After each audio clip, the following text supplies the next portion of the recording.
하나님 말씀 로마서 10장 14절부터 21절입니다. 로마서 10장 14절부터 21절입니다. 같이 읽겠습니다. 그런즉 그들이 믿지 아니하는 일을 어찌 부르리요? 듣지도 못한 일을 어찌 믿으리요?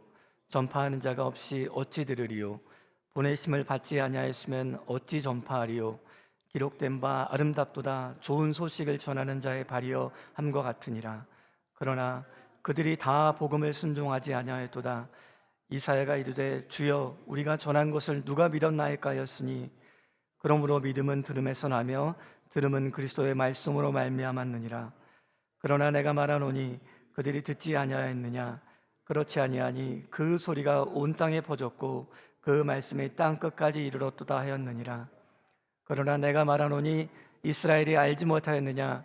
먼저 모세가 이르되 내가 내 백성 아닌 자들로서 너희를 시기하게 하며 미련한 백성으로서 너희를 노엽게 하리라 하였고, 이사야는 매우 담대하여 내가 나를 찾지 아니한 자들에게 찾은 바 되고 내가 묻지 않은 자들에게 나타나노라 말하였고, 이스라엘에 대하여 이르되 순종하지 아니하고 거슬러 말하는 백성에게 내가 종일 내 손을 벌려노라 하였느니라. 아멘. 영원 전부터 만물을 창조하신 하나님께서는 비밀을 갖고 계셨습니다. 하나님 속에 감추인 비밀의 경륜, 그 비밀의 계획은 이방인들이 그리스도와 함께 상속자가 되는 것이었습니다. 우리가 읽었던 어제까지 본문에 유대인이나 헬라인이나 차별이 없이 하나의 새 사람이 되는 것이고, 주 예수를 부르는 모든 자는 하나님 안에서 부요하게 될 것이라고 하나님께서 말씀하셨습니다. 그런데 메시아 예수 그리스도를 생명의 구원자로 인정하는 것은 그분을 내 삶의 주인으로 인정하는 것이기 때문에 복음대로 사는 것은 바로 in Christ, 예수 안에 사는 것입니다.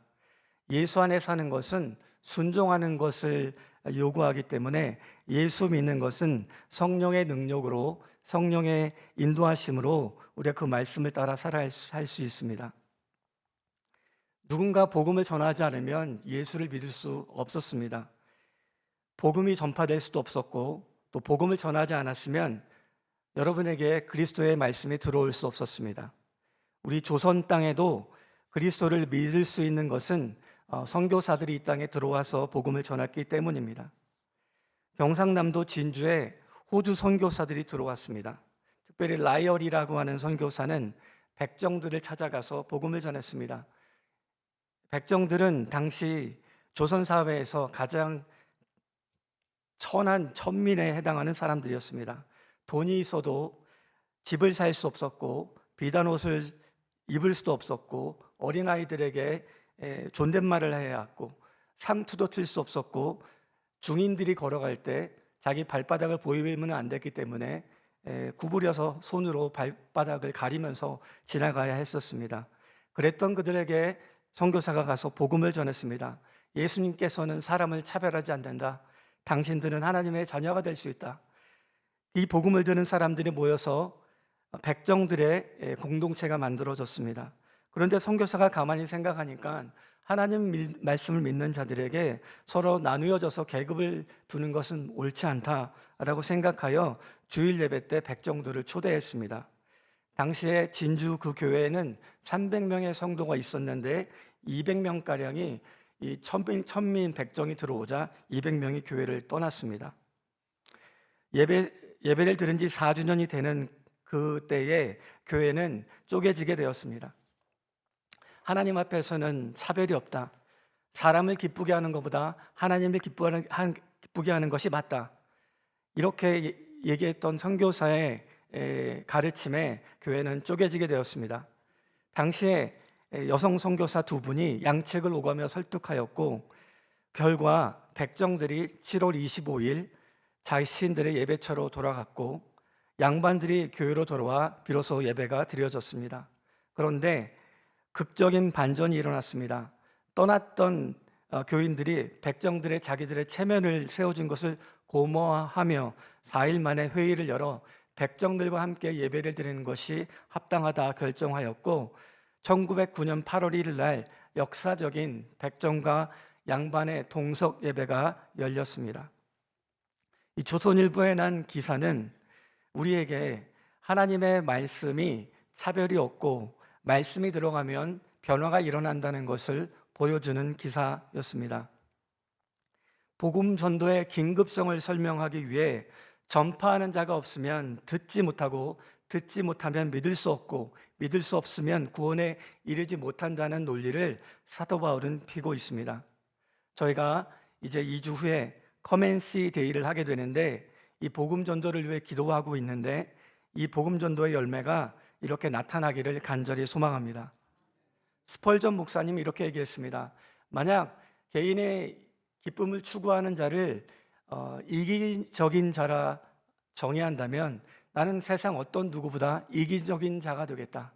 왜냐하면 그리스도께 사람을 인도하여 얻게 되는 기쁨을 다른 어떤 기쁨과 비교할 수 없기 때문이다 라고 얘기했습니다. 우리가 덴버에 살면서 하나님께서 아직 예정하신 이곳에 나의 백성이 많음이라고 얘기했던 하나님께서 말씀하신 말씀을 들었던 바울처럼 여러분에게도 그 말씀이 귓전에 울리기를 바라고 여러분 살아 생전에 덴버에서 주의 백성을 찾아 헤매는데 이런 복음 전도자의 은혜가 있게 되기를 간절히 소망합니다. 이 로마서 9장부터 11장은 이스라엘의 과거와 현재와 미래를 다루고 있습니다. 특별히 이 핵심적인 이 세 장의 주제는 이스라엘의 회심입니다. 바울은 10장 1절에 이스라엘의 구원을 위해서 간절히 기도하고 있다라고 얘기했고 우리가 읽은 이 본문 다음 11장 1절에도 하나님은 절대로 이스라엘을 버리지 아니하였다라고 얘기를 하고 있습니다. 하나님이 지대한 관심사는 당신께서 먼저 택하신 이스라엘 백성들의 구원입니다. 유대인들이 넘어짐으로 구원이 이방인에게 이르게 되었고 이스라엘로 시기나게 하려 함이라 11장 11절의 말씀입니다. 그들의 넘어짐으로 세상이 풍성하게 되고 그들의 실패가 이방인의 풍성함이 되거든 하물며 그들의 충만함이리요. 때가 되면 하나님께서 이스라엘 백성들을 집단적으로 회심하게 하게 되는 놀라운 일들이 일어나게 할 것이라고 로마서 11장에 예언이 되어 있습니다. 저는 이 로마서 11장의 해석을 그렇게 하지 않았었습니다. 평신도 때는 교회가 최고지, 교회를 통해 하나님께서 복음을 전하시는 것이지 이스라엘이 뭐가 대수야 이런 생각을 많이 했었습니다. 20대 초반에는 이스라엘 사람이랑 탁구를 치면서 굉장히 그를 거룩하게 쳐다봤었는데 예수도 모르고 복음도 모르는 그를 보면서 어떻게 저럴 수 있나 이런 생각을 하기도 했습니다. 그런데 로마서 11장을 다시 신학교 가서 깊이 보면서 하나님께서는 각 나라에 흩어져 있는 이스라엘 백성들을 구원하기를 원하시는구나라는 것을 깨닫게 되었습니다. 이스라엘의 회복이 이스라엘이라는 국가의 회복과는 별개의 문제라고 저는 생각합니다.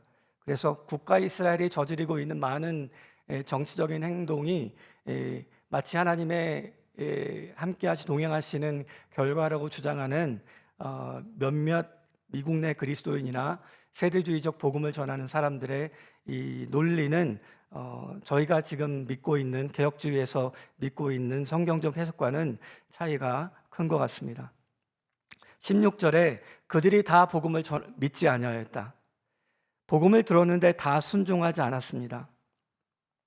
복음을 믿는다는 것은 진리를 듣고 환영하고 받아들이는 것입니다. 그래서 구강구조에서 예수를 믿는다, 아멘 하는 것과 정말 그리스도를 진짜 믿고 그것을 믿고 삶에서 실천해 나가는 그 복음과 함께 고난을 당하는 그 진리에 이르는 성도는 하나님께서 성숙해 가시는 가운데 하나님의 그 권능을 경험함으로 하나님께 순종하게 되는 것 같습니다. 예수님께서 유대 땅에 당신이 아들인 것을 증거하셨고 내가 곧 길이요 진리요 생명이요 라고 말씀하면서 이 땅에 오셨을 때 하나님께서는 당신의 비밀, 이 복음이 유대 땅에 전해지고 이들의 거절함 이후에 하나님께서는 사도들을 통해 또 바울을 통해 이방인들에게 복음이 전해지게 하는 것을 기대하셨습니다. 그런데 예수님께서 직접 거명하신 고라신이나 벳세다나 가버나움에서는 예수님의 기적을 경험하기도 했고 하나님 나라 말씀을 들었지만 그들은 주의 말씀을 듣고도 믿지 않았습니다. 그래서 예수님께서는 백보자 심판의 그림자를 보여주셨는데 인류의 최종 재판이 일어날 때에 일종의 배심원처럼 니느웨 사람이 일어나서 예수님보다 작은 요나의 메시지를 듣고 회개한 자들도 있는데 예수님보다 더 큰 분의 복음을 듣고도 회개하지 않는 당시 이 세대를 비교하며 책망하며 정죄하게 될 것을 예수님께서는 말씀하셨습니다. 예수님께서는 하나님의 뜻을 수행하시며 당대 믿는 자들을 구원하시고 또 그들에게 복음을 전할 자들을 찾아서 그들에게 제자가 되게 하시고 복음 전도의 사명을 맡기셨습니다. 아름답도다 좋은 소식을 전하는 자의 발이여. 이 아름다운 발걸음의 결과는 선교의 결과는 바로 공동체의 탄생입니다. 교회의 탄생입니다. 나는 성경 지식이 없기 때문에 복음을 전할 수 없어 라고 생각하실지는 모르나 여러분이 입을 열어 주께 순종하면 하나님께서는 여러분을 통해 성령의 역사로 다른 사람들에게 복음 전파를 허락하실 것입니다. 하나님이 그들에게 그리스도 안에서 언약을 약속하셨고 유대인과 이방인을 불러서 새로운 공동체를 만들게 하셨습니다. 복음 전파가 반드시 수적 증가로 이어지지는 않습니다. 파키스탄에서 30년 복음을 전했던 선교사님은 한 명의 회신자를 두고 자기 나라로 돌아오게 되었다고 합니다. 그러나 하나님께서 선교를 하게 하시는 건 그 땅에서 예배자를 찾으시는 거고 그 예배자 한 사람의 예배자로 그 선교사님의 예배를 평생 받으시며 한 명의 회신자를 두고 떠나게 하셨던 것입니다. 중요한 것은 우리가 주님 앞에 순종하며 복음 전파를 하고 있는가, 복음 전파를 위해 회심하는 자를 찾고 있는가, 또는 어떤 분은 이미 성도이지만 그들에게 견고한 믿음을 갖게 하는, 믿음을 굳게 하는 사역의 삶을 일터에서 또 삶의 현장에서 격려함으로 그런 삶을 살게 하실 수도 있습니다. 10장 18절에서 21절에 바울은 이렇게 복음의 전파를 통해 모든 사람이 예수를 믿는 것은 아니라고 하는 일반적 거절의 예를 들은 것과 이어서 이제 이스라엘의 거절을 설명합니다. 신명기 32장과 이사야 65장을 인용하시면서 내가 내 백성 아닌 자들로 너희를 시기나게 하고 미련한 백성들로 너희를 노엽게 하리라. 예수님 태어나기 1500년 전에 모세를 통해서 이렇게 하나님이 이방인의 구원을 예정하셨습니다. 예수님 태어나기 700년 전 이사야를 통해 내가 나를 찾지도 않은 자들에게 찾은 바 되고 내게 묻지도 않은 자에게 나타났노라.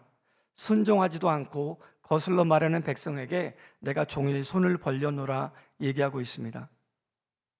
이방의 숫자가 충만하게 들어오기까지 이스라엘을 우둔하게 하시겠다 하는 것이 하나님의 선교 전략입니다.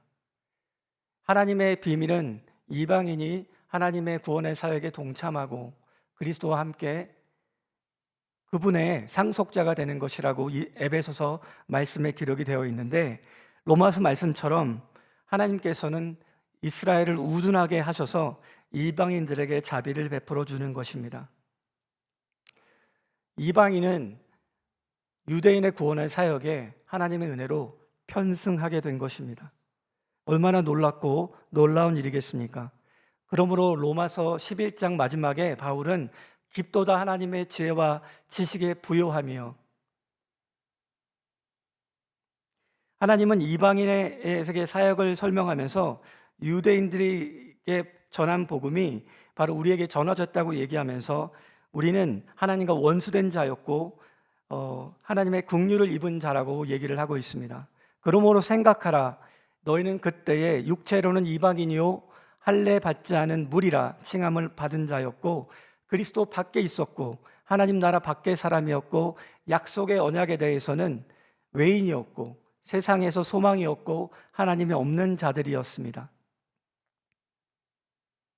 때가 참에 하나님께서는 이제 우리가 하나님의 공동체에 유대인과 더불어 이방인이 함께 예배드리는 한 새로운 인종이 되게 하셨습니다. 에베소서 2장의 말씀처럼 새 사람을 하나님이 지으셨는데 그게 하나님의 그리스도의 몸된 교회에 속한 자들입니다. 복음 전도자로 하나님께서 우리를 나중에 어떻게 삶을 살았는지를 보고 우리의 삶을 칭찬하실 것입니다. 하나님이 우리가 이 땅을 살아갈 때 네가 어떤 회사에서 일했었지? 네가 그때 연봉이 얼마였지? 네가 어떤 대학교를 나왔지? 네가 왕년에 어떤 포지션에 있었지? 네가 1000명 교회, 2000명 교회 목사였지? 이런 것으로 사람을 평가하지 않습니다. 하나님께서는 복음의 능력을 경험하며 내가 가진 영향력과 내가 가진 재능과 내가 가진 돈과 내가 가진 지식으로 복음의 능력을 시위하며 살았는가? 그리스도 때문에 스스로 자발적인 고난에 동참했는가? 복음을 전하는 사역에 거룩한 낭비를 했는가? 하나님은 그런 것으로 우리를 판단하시고 칭찬하실 것입니다. 하나님께서 우리에게 주신 복음의 능력을 믿고 내주하시는 성령 하나님과의 동행으로 우리가 풍성한 삶을 살고 예수 그리스도를 주로 고백하는 삶을 살아가는데, 성령의 능력을 경험하며 살아가기 위해선 우리는 주께 순종하며 한 걸음 주님 앞에, 주님 내가 어떻게 살기를 원하십니까? 누구에게 복음을 전하기를 원하십니까?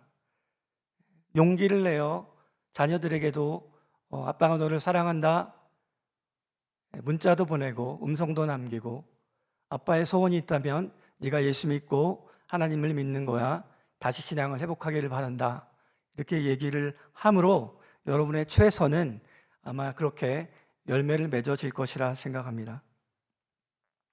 같이 이 시간 하나님께 기도하겠습니다.